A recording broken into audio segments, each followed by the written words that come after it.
নমস্কার বন্ধুরা, রূপাদি রান্নাঘরের সোশ্যাল থেকে সবাইকে জানাই স্বাগত। আশা করি আপনারা সবাই ভালো আছেন।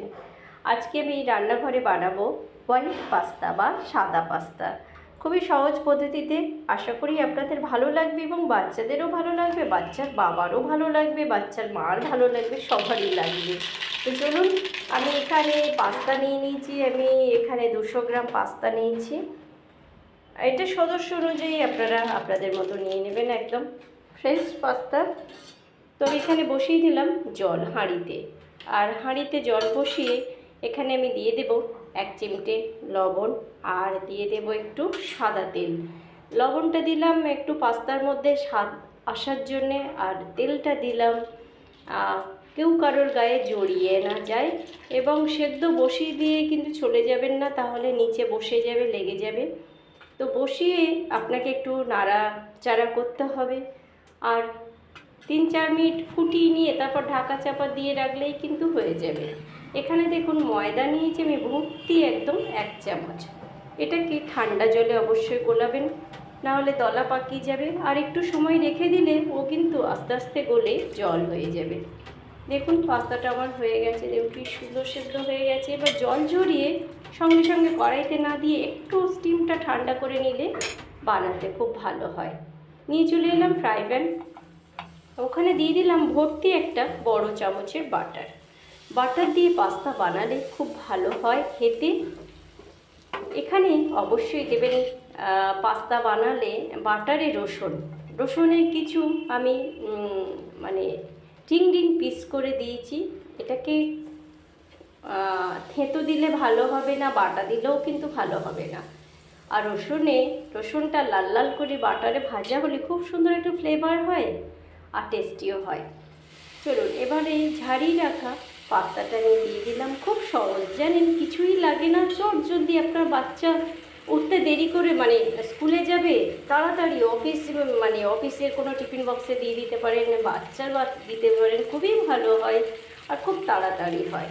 এই জায়গাটা আবার একটু আমি জলটা তো ফেলে দিয়েছি লবণে, আর একটু হালকা লবণ দিলাম, আর অবশ্যই চিনি দিতে হবে। মিষ্টি স্বাদটা তো খুবই সুন্দর একটা টেস্ট এনে দেয়। আর এটাকে আমি ভালো করে একটু দেখুন কাছের থেকে একটু কিন্তু আমি ভাজা দিয়েই সাথে সাথে দেবো না, সেদ্ধ হওয়া জিনিসটা একটু ভেজে নেবেন, খুব ভালো হয়। খুব ভাজলে আবার শক্ত হয়ে যাবে, জাস্ট একটু নাড়াচাড়া। চাউমিন পাস্তা এগুলো তো আর ফ্রাই করে ভাজি না। আর আমি খুব ভালো টস পারি না, কিন্তু আপনারা যারা ভালো পারেন টস করে নেবেন, দেখবেন খুব সুন্দর ঝরঝরে হবে একদম। এবারে এর মধ্যে আমার একটা হোমমেড চিলি ফ্লেক্স, জানেন, চিলি ফ্লেক্স কিনতে গেলাম, দেখলাম 50 না 100 ml এর দাম 85 টাকা। তো আপনার খুব সহজেই আপনি একটা ড্রাই করে নিয়ে শুকনো লঙ্কাটা আপনি বাড়িতে কিন্তু অনায়াসে গ্রাইন্ডারে বা শিলে পেস্ট করে নিতে পারেন।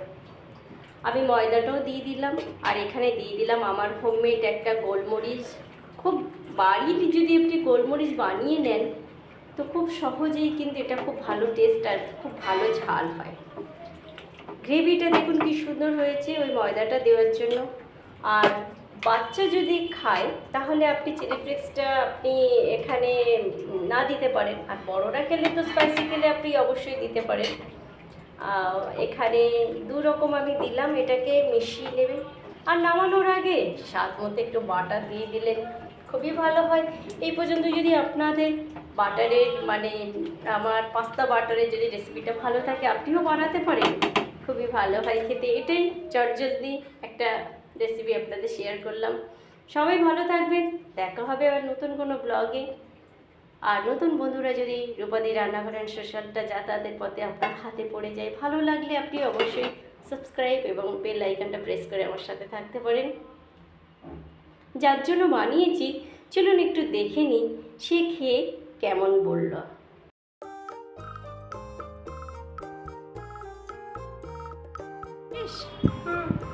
তোর জন্য এটা বানিয়েছি, দেখতো পাস্তাটা আমাকে বানিয়েছি, হোয়াইট পাস্তা, খেয়ে বল।